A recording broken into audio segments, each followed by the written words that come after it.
जरा इमेजिन करो, सुबह उठते ही धुंध नहीं सीधा रेगिस्तान की धूल तुम्हारे कमरे में आ रही हो, तुम्हारे नल से पानी ना आ रहा हो, गर्मी इतनी कि ना एसी कूलर कुछ काम ना कर रहा हो। ये कोई फिल्म स्टोरी नहीं है, ये हमारा फ्यूचर है अगर हम लोग अरावली के बारे में आज बात नहीं करते हैं। ये वो फ्यूचर है जो तैयार हो सकता है अगर अरावली की दीवारें टूट गई। आज की वीडियो कोई इमोशनल वीडियो नहीं है। आज की वीडियो हम क्लियर फैक्ट से समझेंगे कि क्या ट्रुथ है, क्या सुप्रीम कोर्ट ने अरावली के लिए फैसला लिया है और क्या ये मिथ है कि ट्रुथ है। इसको स्टार्ट करने के पहले हमें ये समझना पड़ेगा कि अरावली इतनी इंपॉर्टेंट क्यों है। अरावली दुनिया की सबसे पुरानी माउंटेन रेंज में से एक है जो गुजरात से दिल्ली एनसीआर के बीच तक फैली हुई है।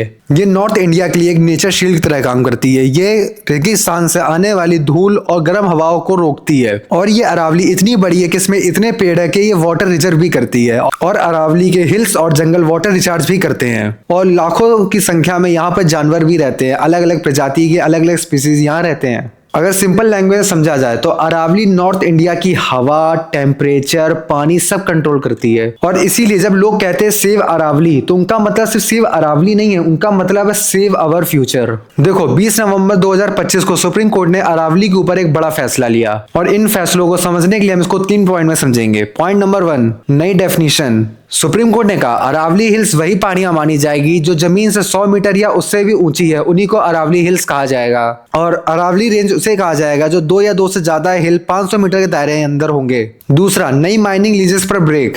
जब तक इनका नया माइनिंग मैनेजमेंट प्लान रेडी नहीं होता तब तक कोई भी नई माइनिंग लीज नहीं दी जाएगी। पॉइंट नंबर 3, कोर एरिया में सख्त रोक। प्रोटेक्टेड फॉरेस्ट और वाइल्ड लाइफ सेंचुरी जगह वाली एरिया में सख्त रोक लगा दी है और कोई भी नई माइनिंग वहां नहीं की जाएगी और जो भी पुरानी माइनिंग चल रही है उस पर सरकार गौर तरीके से निगरानी रखेगी। तो कागज पर देखने जाए तो कोर्ट बोल रही है हमने साइंटिफिक डेफिनेशन ली है और अनकंट्रोल्ड माइनिंग को कंट्रोल करने के लिए रूल बनाए हैं। और अगर ये सही है तो फिर इतना हंगामा क्यों?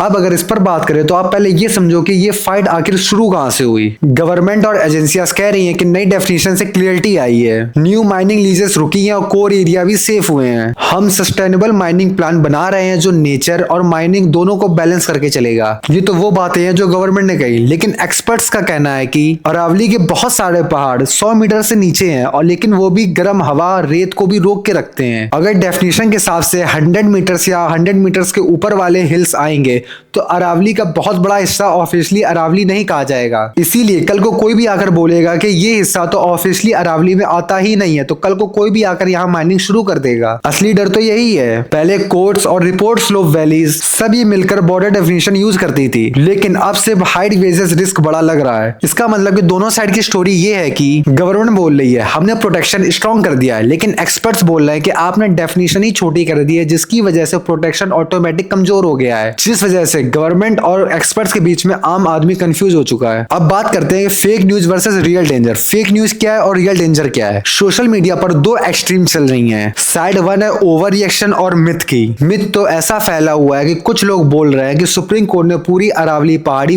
माइनिंग कंपनियों को बेच दी, अब कुछ भी नहीं बचेगा। लेकिन ये वर्डिंग में गलत है क्योंकि न्यू माइनिंग लीज अभी बैंड है। अभी जो भी नया कानून बनाया गया ये ऑफिशियली अप्लाइड नहीं किया गया है और जो भी कोर एरियाज है अरावली पे उस पे स्ट्रिक्ट प्रोटेक्शन अभी भी लगा हुआ है। दूसरी साइड है ओवर सिंप्लीफिकेशन। कुछ लोग बोल रहे हैं कुछ नहीं हुआ है, सब कुछ सही है, सब कुछ सेफ है, चिंता की कोई जरूरत नहीं है। पर ये चीज भी गलत है क्योंकि 100 मीटर वाला रूल हजारों हेक्टेयर जंगलों को बर्बाद कर सकता है क्योंकि इनलीगल माइनिंग भी होती है और ग्राउंड लेवल पर अक्सर रूल तोड़ दिए जाते हैं। लेकिन रियलिटी बीच में है। फेक वीडियोस, फेक न्यूज, पुराने प्रोटेक्ट्स वाले न्यूज से लोगों को मिसलीड किया जा रहा है। लेकिन लॉन्ग टर्म में अरावली के टूटने का रिस्क भी रियल है, स्पेशली अगर फ्यूचर में पॉलिसी मेकर्स इस रूल का मिस यूज करें। लेकिन अब आप सोच रहे होंगे कि हम कैसे पता करें, हम कर भी क्या सकते हैं, हम क्या करें?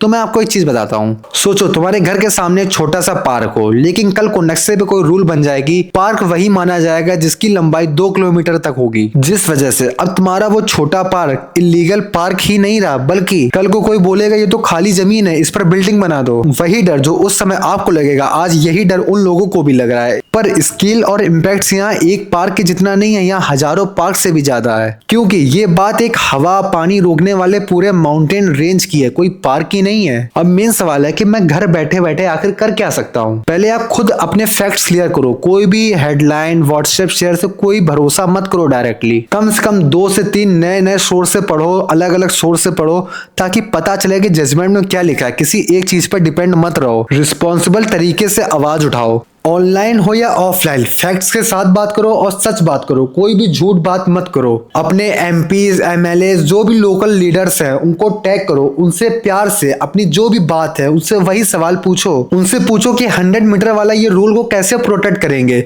जो भी पहाड़ 100 मीटर के नीचे हम उसको कैसे प्रोटेक्ट करेंगे। उनसे पूछो sustainable mining plan public domain में कब आएगा। अपने लोकल नेचर को प्रोटेक्ट करो, सबसे बड़ी बात, जो भी तुम्हारा लोकल नेचर है उसको भी प्रोटेक्ट करो। आपका छोटा सा वाटर कंजर्वेशन, छोटा सा ग्रीन स्पीसीज, ये सब कहीं ना कहीं इनडायरेक्टली अरावली से जुड़े हुए हैं। और जितना ज्यादा लोग नेचर को सीरियस लेते हैं, उसको प्रोटेक्ट करते हैं, उतना ही ज्यादा पॉलिटिकल प्रेशर भी बनता है पॉलिसी को क्लियर करने का, जिससे हमारी पॉलिसी ठीक रहे। और जो भी फेक कंटेंट है उसको रोको, अपनी तरफ से कोई भी फेक न्यूज मत फैलाओ, और कोई भी फेक न्यूज फैल रही जो तुम्हें पता है तो उसको रोको, उसको आगे शेयर मत करो। और कोई भी तुमको प्रोटेक्ट वीडियो दिखे तो पहले चेक करो कि ये अरावली वाला ही है कि कोई पुराना वीडियो है। आजकल अरावली के नाम पे पुराने वीडियो भी बहुत चल रहे हैं। कोई भी मिसलीडिंग इंफॉर्मेशन शेयर मत करो, और उनकी कमेंट में पोलाइटली लिखो कि ये गलत है। और अगर ये कोई भी फेक न्यूज है तो उसके कमेंट में ये जरूर लिखो कि इसका सोर्स क्या है, मेरे को फैक्ट लिंक दो। और अपना काम ईमानदारी से करो। और तुम्हें इमोशनली बात बताऊं,